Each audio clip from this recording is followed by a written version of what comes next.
नमस्कार. Welcome to my YouTube channel. मी Pramod Bhaske KBC winner स्वागत करतो तुमचं आजच्या व्हिडिओमध्ये. तर जसं की तुम्हाला माहिती आहे IVR कॉल येणं स्टार्ट झालेलं आहे. रोज IVR कॉल येत आहे. तर आज पण 2 मे रोजी IVR कॉल्स आलेले आहेत खूप लोकांना. तर सर्वात मोठा प्रश्न आहे की नेमकं कोणत्या नंबरवरून IVR कॉल येत आहे आणि समजा त्या IVR कॉलवरती जर स्पॅम शो करत असेल तर तो कॉल पिक करावा का नाही करावा, तर ह्यावरती आपण डिस्कस करणार आहोत. तर सर्वात प्रथम मी तुम्हाला शो करतो की कोणत्या नंबरवरून नेमका IVR कॉल येत आहे. तर अशा प्रकारचे नंबर आहेत ज्याच्यावरून की IVR कॉल येत आहे. तर कदाचित तुमच्याकडे Truecaller ॲप सेव्ह असल्यामुळे त्यावरती स्पॅम शो करू शकतं.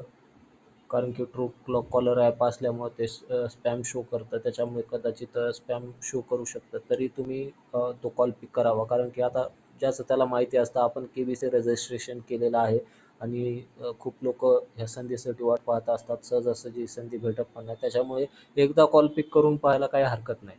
तुम्ही एकदा कॉल पिक करून चेक करा. कॉल जसा तुम्ही पिक कराल, वेलकम टू KBC असं तुम्हाला ऐकू येईल.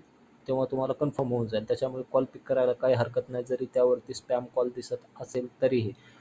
तर हा होता KBC IVR कॉल ज्या नंबरवरून येत आहे तो नंबर. तर प्रश्न कोणते विचारण्यात येत आहेत? तर जसं की तुम्हाला मी 29 एप्रिल, 30 एप्रिल रोजीचे IVR कॉल डिस्कस केले होते. सेम तेच क्वेश्चन 2 मेला जे IVR कॉल आले त्यामध्ये पण विचारलेले आहेत.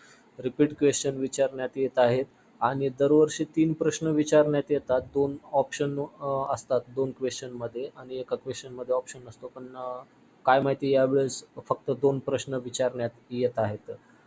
जास्त प्रश्न विचारण्यात येत नाहीत. यावेळेस फक्त 2 प्रश्न विचारण्यात येत आहेत. कदाचित त्यांनी काही चेंजेस केलेले असतील. तर फक्त 2 क्वेश्चन विचारण्यात येत आहेत. दरवर्षी 3 प्रश्न विचारण्यात येत होते, पण यावेळेस 2च प्रश्न विचारण्यात. त्याच्यामुळं कदाचित तुमच्यासाठी हे ईझी झालेलं आहे थोडंसं. त्याच्यामुळं चान्सेस खूप वाढलेत की तुमचे ग्राउंड ऑडिशनसाठी कॉल येण्याचे चान्सेस पण खूप वाढलेले आहेत. एवढं सोपं झाल्यामुळं आणि क्वेश्चन पण रिपीट होत आहेत. तर जरी तुम्हाला कॉलवरती स्पॅम दिसेल तरी तुम्ही तो कॉल पिक करावा. IVR कॉलवर स्पॅम जरी शो करत असेल तो KBC रजिस्ट्रेशनसाठीच कॉल असू शकतो कदाचित IVR कॉल.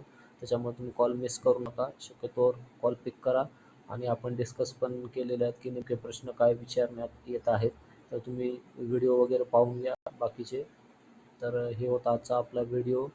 व्हिडिओ आवडला असेल तर लाईक करा, चॅनलला सबस्क्राईब करा. धन्यवाद.